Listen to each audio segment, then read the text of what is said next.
Very excited to have Kathy Buckworth. Sometimes comes with a different hat on when she's able to come to the show. President's Choice Financial Chief Family Advisor and author. Congratulations, the 6th book has just arrived and hit the bookstores. I Am So the Boss of You.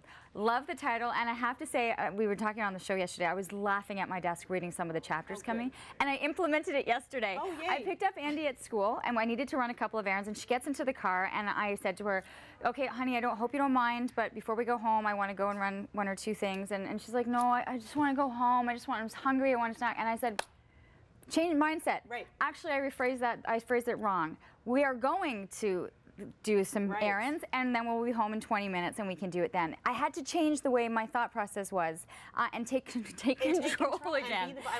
I needed a reminder. What mom or dad hasn't had their child say to them, you are not the boss of me, and I'm thinking, we are the boss of them, and you're right, you change it from do you mind, where, you know, you didn't really care if she minded or not, because you were going to go. Like, you needed to get it done. But why did I even offer her that opportunity? Exactly, and I think that just causes a lot of frustration, and that's sort of where the book came out of. It came out of that, do you know what, we do have the best judgment, first of all. Secondly, we have to get things done. Like, we're the grown-ups, we have to get things done, and if we say to them, do you mind putting on your mittens, or, you know, what do you think about doing this, when we know the answer can only go one way, it's frustrating for both sides. You know, it's better for the kids, too, if they know who's in control, I think.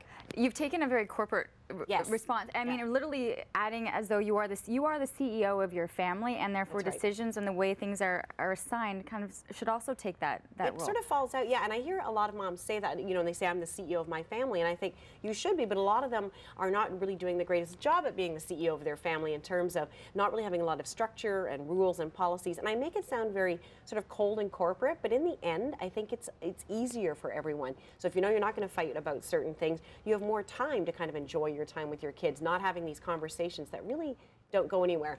So I didn't find it cold or corporate at all in the reading. I actually found it enlightening. I found it very humorous and very real, because you gave examples for so many things that we've all experienced. We've all gone through, exactly. And I found loads of ways, much to my delight, to marry it back to the corporate world in terms of, you know, how we're bad project managers sometimes, right? We take on things at home without looking at, do we have the right resources for this? Do we have the money? Do we have the time? Where at work, you'd never do that. You'd never take on a new project unless you knew you could successfully complete it, and you'd look at your overall sort of, you know, responsibilities at work. So I liked doing that too, and I liked, you know, I went through the finance section, of course, working with PCF. I'm looking at how do we better balance our household budgets.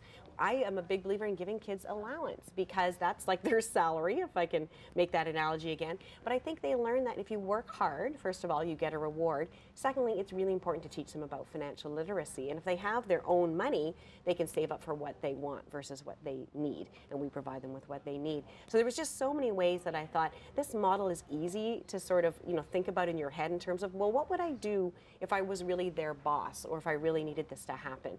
And, you know, I joke about treating them like interns, but I did a poll with some moms about, you know, how many of you are still making your child's lunch, even though you don't like doing it and they could do it themselves? And 2/3 of the moms said, that's me. I said, well, that's just bad project management, bad delegation.